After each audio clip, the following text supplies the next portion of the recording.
Hey, what's going on, Black people? Today on the Black Financial Channel, I'm going to talk real quick about what's going on with some of these tech stocks and the fact that many of these tech stocks look like they're about to be broken up. And I'm going to explain why I think the tech stocks are going to be broken up and how this might affect your portfolio. And then I'm going to talk just a little bit about just life and what's going on in the world and have honest conversations with honest people. So get comfortable, buckle up your seatbelt. We're going to get started on the Black Financial Channel right now.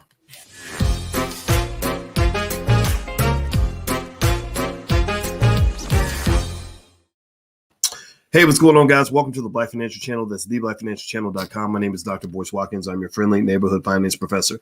On the Black Financial Channel, we talk about financial topics, economics, Black wealth, and all other related concepts many times a day, sometimes as much as 10 times a day, because we are obsessed with being Black and being strong and being powerful. We live under the B1 philosophy. B1 means that we are Black first. It means we solve our own problems.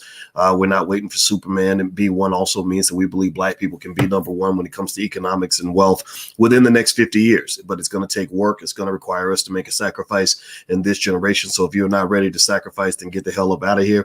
If you are into instant gratification over delayed gratification, then this is not the place for you. We understand that winners and warriors and champions are people that sacrifice in the present so that they can control the future. So if you want to control the future with me, put a hashtag B in the number one in the chat, hashtag B1. I'm absolutely convinced, absolutely obsessed. I completely believe, to the point of it being a religious feeling, that that we can control the future. We will control the future. And I know that because I'm smarter than all these people who say that we can't. So let's go ahead and make this happen. Let's go get it in. All right, everybody. What's going on, everybody? I see Shelton and Censorship Against the Middle Path and Darlene Rivers and Charlie Wilson and April Lee. Alonzo, how are you? And I see you guys on Instagram. My Instagram is The Real Boyce Watkins. What's happening on Instagram? Follow me on Instagram at The Real Boyce Watkins, but only if you like intelligent conversations, because don't come up in there with no retarded stuff or I might have to block you. Now, with that said, one of the things I wanted to talk about real quick, I'm actually about to get on a plane today, and so I don't have a ton of time, but two things that were going through my mind. One, let me make sure I write this down. One has to do with tech giants, and I want to make sure I cover that. And then also, I want to talk about blackness and money. And I thought about this because I wanted to specifically address. There was a comment that somebody made on Instagram where they asked me. They said, "Did you stop?" I put a picture up of me and my wife, my beautiful, beautiful wife. I'm proud to be married to a Black woman. She's from the hood, she's Black, she's 100% African-American, and I'm very proud of that. And I think somebody asked, they said, "Did you retire from giving investment advice? Why are you posting stuff like this? This is what stuff that women post." And I said to him, first of all, I was never an investment advisor. I'm not an investment advisor. I'm a finance PhD. We train investment advisors. Investment advisors come to us to learn how to give investment advice.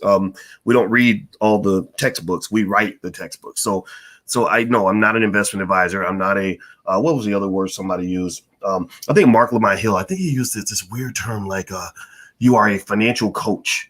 No, we train coaches, you jackass. But anyway, so the funny thing to me was I was like, no, I'm not an investment advisor. If you can't understand how your race, if you don't understand how Blackness ties into every single thing that you experience in America, if you don't understand how your being Black connects to everything that happens to you in this country, then I'm just not your guy. I'm not your guy. Go talk to Dave Ramsey. I mean, I'm sure Dave Ramsey can tell you about, how your 401k can work and how to allocate between stocks and bonds and real estate and whether the inflation rate is going to go up. And you can get all that. There's a million people who do that. No. I'm Black first, baby. I'm 100% Black. And then I go into the financial stuff as a tool, as a weapon, as a shield to help you overcome all the curses that come with being Black. That's what I do. That's what I believe in. That's who I am. I ain't going to talk to you about money unless we're talking about something that matters. Money does not matter that much to me, to be honest with you. Money is not something that I want to obtain in order to buy a new Lamborghini. I could buy any car that I want. I could go to the lot tomorrow and buy a $300,000 car and pay cash for that son of a bitch. But I don't do that because I don't care about that type of stuff. That stuff does not matter to me. Money to me as a Black man is the tool and the weapon and the shield that allows me to achieve goals that are far more valuable than money. This is higher level thinking. This is why, I know that Kwame Brown called me elitist because I said most people ain't going to get this, but I stand by that point 100%. I believe in being black and elite. I believe in black excellence. I believe you want to become excellent because you are up against an adversary that has been extraordinarily committed to your oppression. They've displayed a tremendous amount of white excellence by locking you down in a system that is so complex that most of y'all people ain't gonna get it before you die. You won't figure it out till you're 85 years old. So in order for you to overcome that, you have to be prepared. You must be at the top of your game and committed to getting there. You got to climb to the top of Mount Everest to see over the obstacles that are in front of you. Because if you're a low-level Negro and you're trying to be low-level mentally, and you're trying to play on level one, you're trying to play checkers in against a supercomputer, you're going to lose. White supremacy, to some extent, some of these systems are like supercomputers, and some of y'all are here thinking y'all can win by playing checkers. The supercomputer's controlling your brain, telling you what your next move is supposed to be, and you're like, I got you, I'm checkmate. And they're like, yeah, we wanted them to think that was a checkmate, but that's really not a checkmate. Really, you just locked yourself into another corner. So that is really important to understand. I want to make that clear. I'm black, and blackness to me goes deeper than just money. It goes into me explaining how me marrying an intelligent black woman fits into my overall strategy for black empowerment and independence and freedom. How that ties into empire building, which is connected to wealth, because empires are more capable of generating income, wealth, and assets than you can by being a solo single mom who don't need no man. Or one of these guys out here that says, well, I don't care nothing about these single women with children. To hell with the children. All that silly stuff. That if you don't understand teamwork, then you don't understand wealth. If you don't understand teamwork and how that ties into everything you do as family, who your friends are, who you roll with, all that stuff, then you're going to lose the game. You're going to lose. And I ain't got a lot of time to be working with the losers. If you're determined to be a loser, I'm not your guy. Please go talk to somebody else. Now, I want to make that point just because that was on my mind. That was on my spirit. Today's a Sunday, so who knows? Maybe I was preaching a little bit. I didn't mean to, but that's what it is. I can't apologize. Hit the thumbs up button, hit the share button, hit the subscribe button if you haven't done it yet. And let me talk a little bit about something else that was on my mind. I don't have a ton of time, as I mentioned. Alicia's going to be done doing something she's doing. I want to spend some time with my baby for a little bit before I go. The tech giants, some of you are invested in companies like Apple and Facebook and Apple, Amazon, Netflix, Google, Alphabet. The fam. Facebook. These are the companies that are not the FANG, it's the fam that are under regulatory scrutiny for being broken up. That's Facebook, Amazon, Alphabet. Facebook, Amazon, Alphabet. Sorry, Amazon. Facebook, Amazon, Alphabet, and Microsoft. I feel like I missed one. But anyway, those are some of the companies that are under regulatory scrutiny right now because they might get broken up. Microsoft actually has already gone through that process, but some of it was reversed. And right now, the regulators are doing something that I believe they should have done a decade ago, which is to check the power of big tech. Big tech has way too much power in this country, and they need to go ahead and kind of deal with some of that. Even Twitter has just kind of done some stuff that, to me, implies that many of the companies think that they live in their own regime of government. Like they really think we're more powerful than the government. We can shut down the president of the United States. We can just do whatever the hell we want. And that's going to come back to bite them. And let me tell you why. The reason that I believe that this is going to be a time where these tech companies, where chickens are going to come home to roost for them, is because right now, breaking up big tech is a bipartisan issue. Big tech has achieved the extraordinary feat of alienating both major branches of government. They've alienated the Democrats and the Republicans. They've alienated the Democrats because they've contributed to this massive economic inequality that exists in America. Most of the money being made in America is being made in Silicon Valley. Actually, what got me really digging into that was I had a conversation with Darryl Bell. Darryl Bell was on A Different World. He's a very smart guy, and he's a good friend of mine. I just love this brother tremendously. I want to ask him about the Cosby thing. I hope you'll be willing to give me a perspective on it. But Darryl mentioned that I think he said when we were talking over lunch 2-3 years ago, he said, 80% of the wealth is generated in Silicon Valley. And I researched that because Darryl, y'all don't know this, but Darryl's father was one of the first black men, one of the black pioneers on Wall Street. His father, putting aside the TV stuff and all that, his father would have made him a millionaire even without TV. Right. And I'm really impressed with the family. But that made me dig into that. And that's one of the reasons why I told you guys that if you want your children to have a chance to really build that major wealth, get them into that technology. That technology is where the money's at. Technology allows you to scale your business. Technology is what makes things move. If you can't open up a laptop or get on your computer and do something productive with that, you might want to sit down and take a class on that, or make sure your children do, because the people that are getting hammered by the economic inequality in America are the people who can't get into a Zoom and still make money, who can't do something on a computer, right? They have to go to the construction site, or they got to go work in the factory or whatever. And I'm not dismissing those individuals at all. My heart goes out to them. But America is a country where big tech has just kind of ran off with the money. They've ran off with the bag. And you got tech guys out there, the Elon Musk and the Jeff Bezoses, who are literally making $100 million a day, right? And while you have a lot of people that can barely get by, right? Minimum wage should be much higher than it is right now. Minimum wage should be $35 an hour. It should be something much higher than what it is right now. And even middle class, even managerial types. The folks that go to these, universities and get these degrees and learn how to go manage somebody else's business because they don't teach you how to actually create one yourself. Even those individuals are not happy. They're not happy with the way the workload just drives them into the ground. They can't spend time with their family. And you got to sort of think about some of these fundamental assumptions that are out here, like the assumption that you're supposed to spend more time with your boss than you spend with your kids. That's something you were taught from as a child. That was something that they put into your brain. That's not true. That's not the way things are supposed to be. Now, anyway, the big tech has achieved the goal of alienating the liberals by creating massive inequality. They've alienated the conservatives because they were censoring them. They were shutting down conservative voices. I don't care what you tell me. They engaged in massive amounts of partisanship.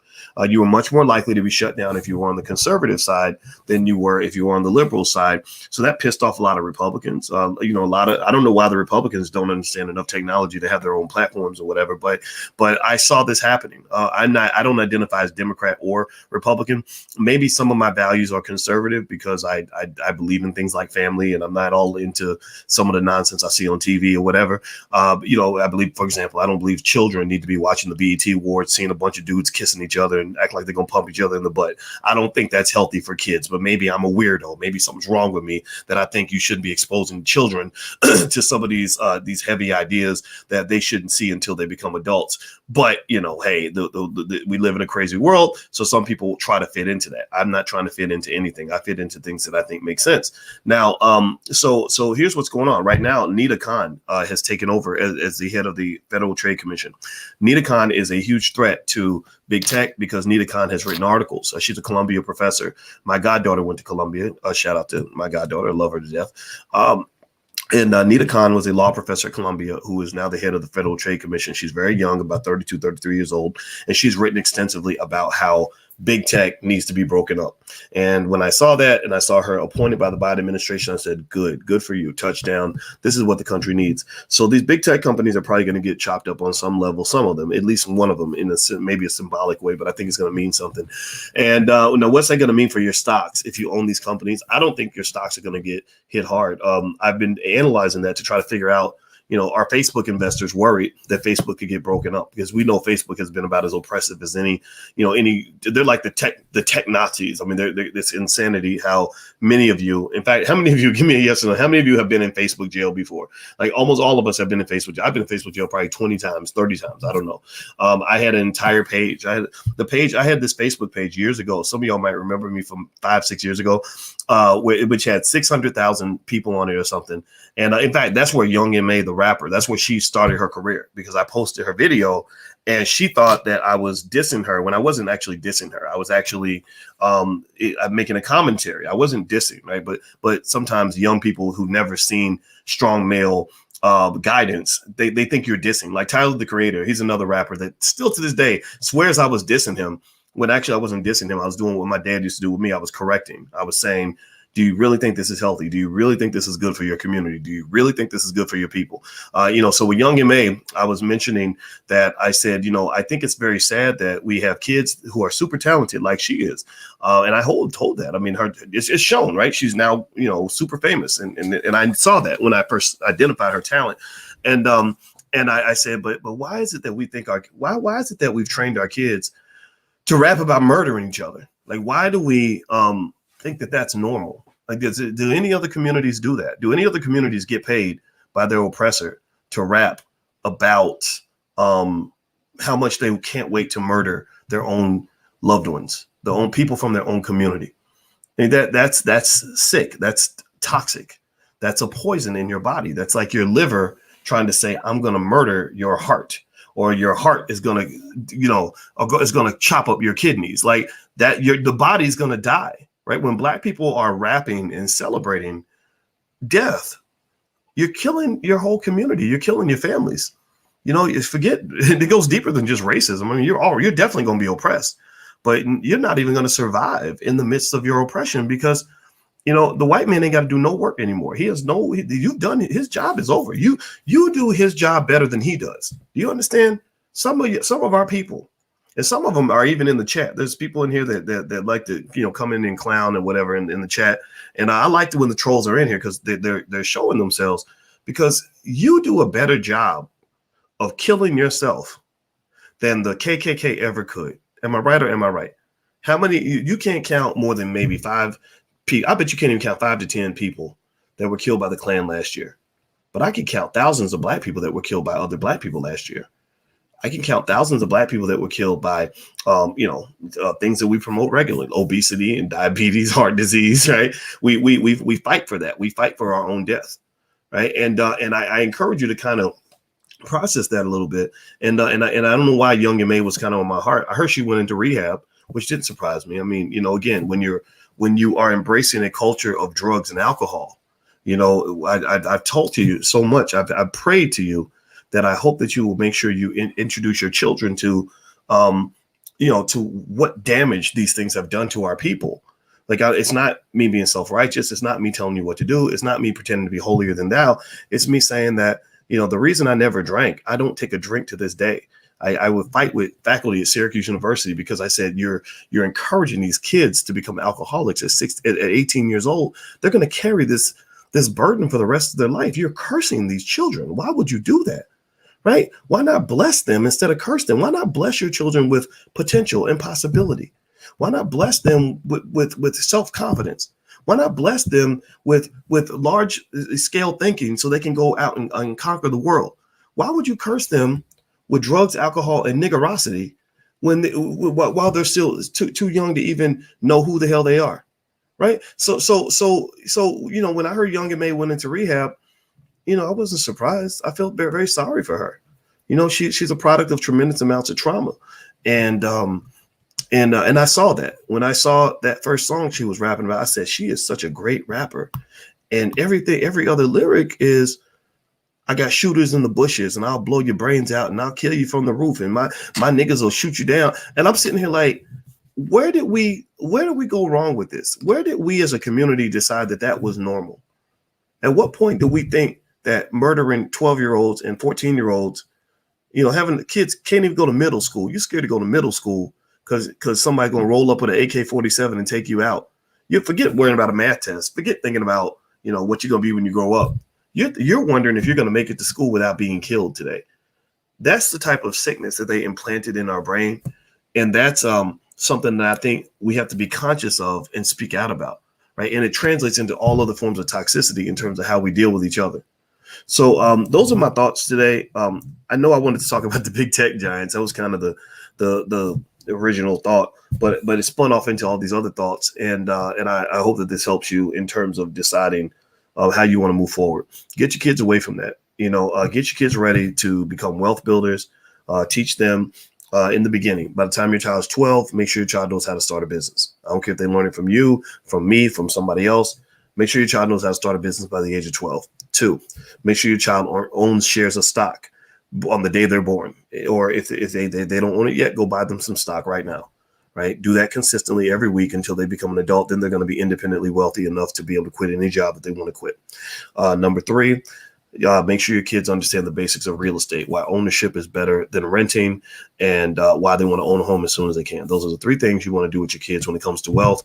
And then at that point, you go deeper into the other areas that matter in terms of quality of life. Having money alone is not going to give you a high quality of life. I know plenty of people that made $10 million last year who are really miserable and very unhappy. So then at that point, it comes into critical thinking skill, managing healthy relationships, choosing the right women, choosing the right men, making the right choices when it comes to what you're eating. Like all those things are tied together in terms of being a healthy and successful Black person. Okay. Does that make sense? I hope that this helps you. I hope this adds up for you. And I'm going to get on out of here, guys. So do me a favor, hit the thumbs up button, hit the share button, hit the subscribe button. And also don't forget our book club meets every Wednesday at 8:30 Eastern. And you also get free access to my life class. So all this is free. If you see anywhere where it looks like you have to pay to join the life class, you do not have to pay. Just go to blackkeystogreatness.com. Right now, we're covering Black Labor, White Wealth by Dr. Claude Anderson. It's going to take us a few months to get through that book, but then we're going to jump to Powernomics, and then we're going to jump to the Black History Reader. I want to get all Dr. Anderson's books and break it down for you. Bring your kids, bring your baby mama, bring your husband, bring whoever you want, and it's totally free. It's something we're offering you in the Black Business School because I believe that we will control the future. We are powerful together. We can do anything. There is no force out here. There's no white man that can stop us. There's no nigga that can stop us. We are more powerful than all of that because we are smarter than them. We are more determined than them, and we are more capable than they are. And our children are going to be the people that their children end up working for. So let's go get it. Let's go make it happen. We're going to win. So God bless everybody. Have a good day. I'll see you guys soon. Take care. Peace.